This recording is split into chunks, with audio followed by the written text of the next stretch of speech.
Sanskriti University for excellence in life. BTech Agri BSc lateral entry.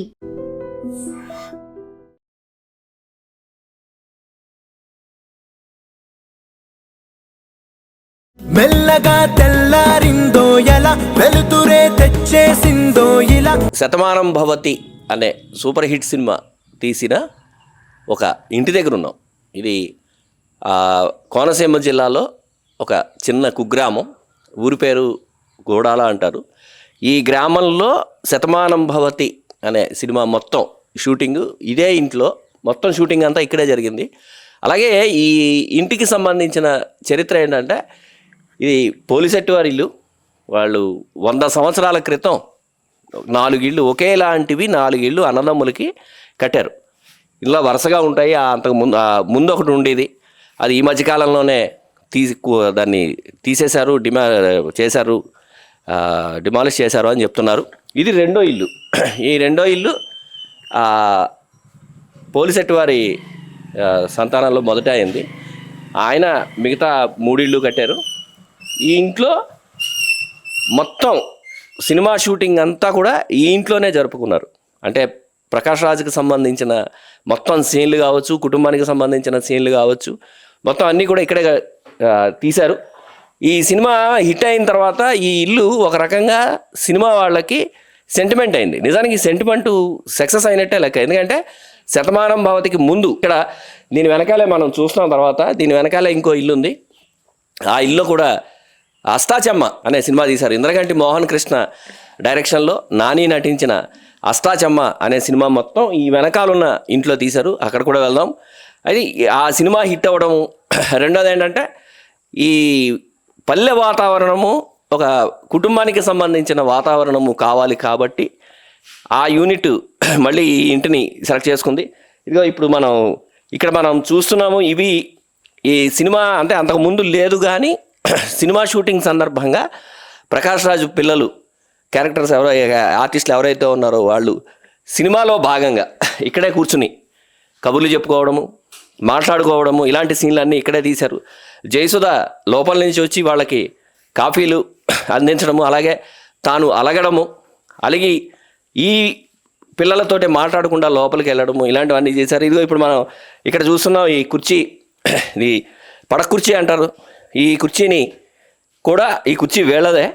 ఈ కుర్చీని ప్రకాష్ రాజు చాలా, అంటే సినిమాలో భాగంగా చాలా ఎక్కువసేపు ఈయన పడక కుర్చీలోనే ఉన్నారు. అలాగే ఇలాంటి సోఫాలు, అంటే అప్పటికప్పుడు ఈ చెక్కతో చేసిన సోఫాలు కూడా దీన్ని తయారు చేశారు. ఇక్కడే చాలా, అంటే సినిమాకి ప్రాణం అనిపించే 4-5 సీన్లు ఇక్కడే తీశారు. ఒక తనికెళ్ళ భరణి తన కూతురు అల్లుడిని తీసుకురావడము, వాళ్ళకి ఈ ప్రకాష్ రాజు జీవితం అంటే ఏంటి, దాంపత్యం అంటే ఏంటి అనే విషయాలు వివరించడం, అలాంటి సీన్లన్నీ కూడా ఇక్కడే జరిగాయి, దీని దగ్గరే జరిగాయి. అలాగే ఈ మండువా ఇల్లు, ఇది మండువా ఇల్లు కావడం వల్ల ఆ మండువా ఇంటికి సంబంధించిన షాట్లు కూడా ఇక్కడే తీశారు. ఇక ఈ గదిని వాడుకున్నారు. పోలిసెట్టి వెంకట నరసింహారావు ఆయన తరానికి సంబంధించినవి. వీటిని సినిమాలో అంటే షూటింగ్ జరుగుతున్నప్పుడు కొంతకాలం మాత్రం వీటిని తొలగించి సినిమాకి సంబంధించిన ఏవో పెట్టుకున్నారు. అయితే ఇప్పుడే ఇంతకుముందే చెప్తున్నారు, ఇది మండువా లోగిలి.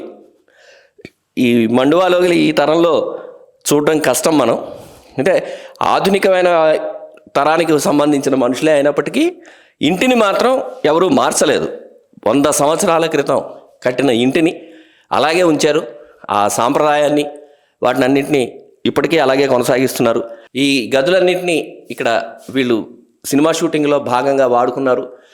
కొన్ని షాట్లు ఈ మండువా లోగిలో ఉన్న చోట కూడా కొన్ని షాట్లు తీశారు. అలాగే ఈ పిల్లలు వాళ్ళ అమ్మమ్మతోటి, నాయనమ్మతోటి మాట్లాడడము, అలాంటి సీన్లన్నీ కూడా ఈ గదిలోనే తీశారని చెప్తున్నారు. ఇక్కడ ఇదిగో ఈ వంటిల్లు కింద ఈ రూమ్ని వాడుకున్నారు.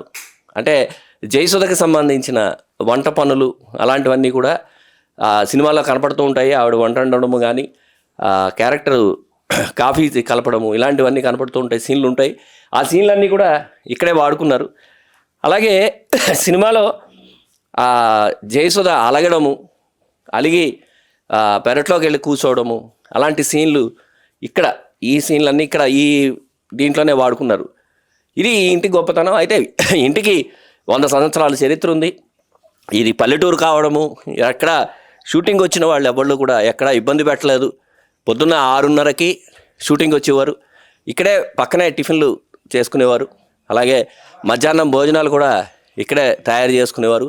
సరిగ్గా సాయంత్రం 5:30 అయ్యేటప్పటికి షూటింగ్ ముగించుకుని పొద్దున్న ఉన్న ఇల్లు ఎలా ఉందో అలాగే నీట్గా చేసి వెళ్ళిపోయేవారు. ఇప్పుడు ఇది చూస్తున్నాం, ఇది అష్టాచమ్మ నాని హీరోగా వచ్చిన ఇంద్రగంటి మోహన్ కృష్ణ తీసిన సినిమా ఇది.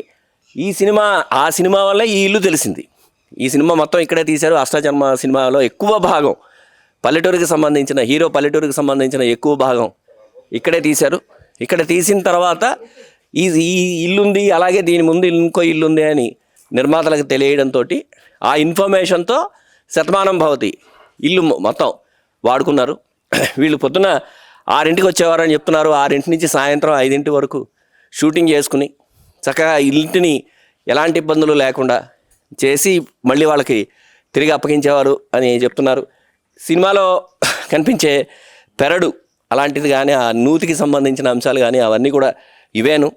వీటిలోనే ఏది అంటే అన్యాచురల్గా ఏది సృష్టించకుండా, అన్యాచురల్గా కాకుండా న్యాచురల్గా వీటన్నిటిని వాడుకున్నారు. అంటే సినిమాలో మనం చూస్తాము సాధారణంగా అన్యాచురల్ థింగ్స్ పట్టుకొచ్చి అక్కడ పెడతారు, వాటిని అలరించడం కోసము అవి చేస్తారు. కాకపోతే ఇక్కడ న్యాచురల్గానే ఉన్నవి. 100 సంవత్సరాలుగా న్యాచురల్గా వీళ్ళు పెంచుతున్న మొక్కలు కావచ్చు, పంటలు కావచ్చు, వాటన్నిటిని కూడా న్యాచురల్గానే వాడుకున్నారు. సినిమాటిక్గా ఎక్కడ చూపించకుండా ఇల్లు ఎలా ఉందో అలాగే వాడుకోవడం వల్ల సినిమా చూసే ప్రతి వాళ్ళు కూడా ఈ సినిమాని తమ ఇంట్లోనే జరిగింది అనే ఒక ఫీల్తో చూడడం వల్ల అది సూపర్ హిట్ అయింది. ఇది అష్టాచమ్మ సంబంధించిన ఇల్లు ఇది. ఈ ఇంట్లో కూడా మనం ఒక మాట వెళ్దాము, వెళ్ళి ఈ ఇల్లు ఎలా చేశారు, అసలు ఏంటి, ఏమైనా మార్పులు అవి చేశారా, ఇవన్నీ ఇక్కడ ముగ్గులు అన్నీ వేశారు. ఇవన్నీ కూడా వాళ్ళు చేసుకున్నవే. సినిమాకి సంబంధించి అష్టాచమ్మ ఇందాక అనుకున్నట్టు మోహన్ కృష్ణ డైరెక్షన్లో వచ్చిన సినిమా. ఇవన్నీ ఇలాగే ఉన్న ఇల్లు, ఇలాగంటి ఇల్లునే ఇలాగే వాడుకున్నారు. ఇది సినిమా తీసి చాలా కాలం అయింది కాబట్టి వీళ్ళు ఇప్పుడు ఎవరైతే ఇంటి యజమానులు ఉన్నారో వాళ్ళు వాడుకుంటున్నారు. ఇది ఈ త్రాసు బహుశా ఈ తరంలో ఇలాంటి త్రాసు మనం చూడలేము. ఇది ధాన్యం కొలవడము వాటి కోసం అని తయారు చేసుకున్న, ఆనాడెప్పుడో తయారు చేసిన త్రాసు. ఈ భోగి మంటలు ఇవన్నీ కూడా అప్పటివైనా చెప్తున్నారు ఇందాక. అంటే వీళ్ళ ఇంట్లో పిల్లలు ఎవరు లేకపోవడము, దీన్ని వాడకపోవడం వల్ల వాటిని పక్కన పెట్టేశారు. అలాగే ఈ శతమానం భవతిలో సంక్రాంతి సంబరాలకి సంబంధించిన పాట, దాన్ని కూడా ఆ ముందు ఇంటి ముందున్న స్థలంలోనే చిత్రీకరించారు. అలాగే కొన్ని పొలాల మధ్య కొన్ని షాట్లు ఉంటాయి హీరోయిన్కి మధ్య, అలాగే హీరోయిన్కి వాళ్ళ మేనమావలకి, హీరోయిన్కి వాళ్ళ బాబాయిలకి మధ్య కొన్ని సీన్లు జరుగుతాయి. హీరోకిను మిత్రులకి కలిసి సంబంధించిన కొన్ని సీన్లు ఉంటాయి. అవి కూడా ఇదే ఊర్లో వీళ్ళ పొలాల్లోనే, వీళ్ళకి సంబంధించిన ఈ పోలిసెట్టు వారి పొలాల్లోనే వాటిని కూడా చిత్రీకరించారు. అంటే మొత్తం సినిమా శతమానం భవతి మొత్తం సినిమా అంతా పోలిసెట్టు వారి ఇంట్లోనూ వారి పొలాల్లోనూ జరగడం. వాళ్ళు ఆయన ఇక్కడే ఉన్నారు, మనం అడుగుదాం ఆయన్ని, ఆయన అభిప్రాయం ఏంటి, ఆయన ఎలా ఫీల్ అవుతున్నారు. సార్ నమస్తే. సార్ నమస్తే. నా పేరు భాస్కరరావు అండి, పోలిశెట్టి. ఇది మా తాతయ్య గారు వాళ్ళు కట్టించిన ఇల్లు. ఇంచుమించుగా 100 సంవత్సరాలు అయిందండి. ఇక్కడ సెంటిమెంట్గా సినిమాలు కానివ్వండి, లేకపోతే సీరియళ్ళు కానీ ఎవరు వచ్చినా కూడా హైదరాబాద్ నుంచి అవనివ్వండి, బెంగళూరు నుంచి అవని ఉట్టప్పుడు కూడా వచ్చి ఇల్లు పూర్వం కట్టిన మండువా ఇల్లు అని చెప్పని అందరూ చూడడానికి వస్తూ ఉంటారు. మేమంతా కూడా చాలా హ్యాపీ ఫీల్ అవుతాం. వచ్చిన వాళ్ళందరికీ కూడా మేము మా ఇల్లు మనం రాకూడదని అలాగే ఉండకుండా, మేము లేకపోయినా కూడా మా ఇంట్లో లేడీస్ కూడా మొత్తం అందరికి అవైలబుల్గా అందరికీ అన్ని చూపించి అన్ని మర్యాదలు చేసి పంపిస్తారు. అంటే కోనసీమ అనేది మర్యాదకు ప్రతీక కదా, ఇక్కడ మర్యాదలు ఎక్కువ. ఈ మర్యాదలో భాగంగా షూటింగ్ వచ్చిన వాళ్ళందరినీ మీరు ఎలా చూసుకున్నారు? వాళ్ళు మేము కూడా బాగా కలిసిపోయామండి. వాళ్ళు కూడా ఎప్పుడు మాకు ఇబ్బంది లేదు, మా వల్ల వాళ్ళకి ఇబ్బంది లేదు. ఊళ్ళో ప్రజానికం కూడా అందరూ కలిసి మొత్తం సినిమా షూటింగ్లు అయ్యేదాకా కూడా ఎప్పుడు వాళ్ళతో కలిసిమెలిసి ఇబ్బందులు లేకుండా చేసి మర్యాదగా పంపించేవాళ్ళు. అంటే సినిమా అయిన తర్వాత మళ్ళీ ఏమైనా వాళ్ళు కలవడం కానీ మా మోల్లో మాట్లాడడం కానీ? అది మన ఈ ఫంక్షన్లు జరుగుతాయి కదండి, అప్పుడు హైదరాబాద్ జరిగినా ఎక్కడ జరిగినా రమ్మని ఊరు మేము అందరూ వెళ్ళి ఎంజాయ్ చేసి వాళ్ళతో పాటు హ్యాపీగా ఫీల్ అయ్యేవాళ్ళు. అంటే వాళ్ళు మీ మనుషులు అయిపోయారు అందరూ కూడా. అదిగో వారసులు ఆయన చెప్తున్నారు, వాళ్ళు సినిమా తీసుకుని సినిమా రిలీజ్ చేసి సినిమా సూపర్ హిట్ అయిన తర్వాత కూడా ఈ కుటుంబంతో సంబంధాలని దిల్ రాజు కావచ్చు, ప్రకాష్ రాజు కావచ్చు, ఆ సినిమాకి సంబంధించిన ఇతర నటీనటులు, సాంకేతిక నిపుణులు వాళ్ళందరూ ఈ కుటుంబంతో సత్సంబంధాలతోటే ఉన్నారు. సినిమా హిట్ అయ్యి చాలా కాలం అయింది, సినిమా రిలీజ్ అయ్యి చాలా కాలం అయింది, హిట్ అయింది. ఇప్పటికీ వీళ్ళతో ఉన్న సంబంధాలని వాళ్ళు ఇంకా కొనసాగిస్తూనే ఉన్నారట. ఇది ఈ ఇంటికి సంబంధించిన సినిమా యాజ్ పర్ సినిమాకి సంబంధించినంత వరకు ఈ సినిమా ఈ ఇల్లు ఒక సెంటిమెంట్గానే మారాయి. నిజానికి సినిమా ఇండస్ట్రీలో సెంటిమెంట్ అనేది చాలా ప్రధానంగా ఉంటుంది. ఎక్కడైనా ఒక సీన్ తీసి అది హిట్ అయితే, ఆ సినిమా హిట్ అయితే మళ్ళీ ఏదో రూపంలో ఆ సీను తీయడం కోసం అక్కడికి వెళ్తారు. అలాంటి సెంటిమెంట్లని విపరీతంగా నమ్మే సినిమా ఇండస్ట్రీలో ఇప్పుడు ఈ శతమానం భవతికి సంబంధించిన టీం కూడా ఇక్కడ ఈ సెంటిమెంట్నే ఉపయోగించింది. బహుశా తర్వాత మళ్ళీ ఇంకొక సినిమా ఏదన్నా తీస్తే అక్కడ కూడా ఆ సమయంలో కూడా ఈ ఇంటిని వాడుకునే అవకాశం ఉంది. అదిగో మనం చూస్తున్నాము ఈ ఇంటి ముందున్న ప్రదేశం.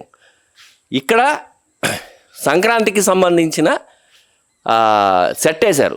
సెట్ వేసి సంక్రాంతికి సంబంధించిన సంబరాలు అవి చేశారు. ఒక పాట కూడా ఇక్కడే షూట్ చేశారు.